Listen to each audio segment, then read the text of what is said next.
In this video, I will show you how to change your team logo in ESPN Football Fantasy mobile app.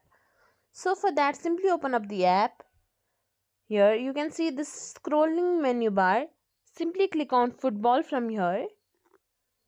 Here you can see if a league is going on, you can see my team. Click on it. Here you can see your team's name. Simply click on it. Then click on edit my team.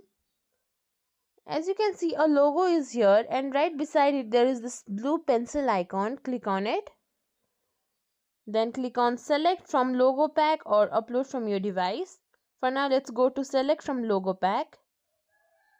Here you can have various options. You can choose whichever one that you find cool. Then click on choose logo. And that's it. Now a new logo will be set for your team.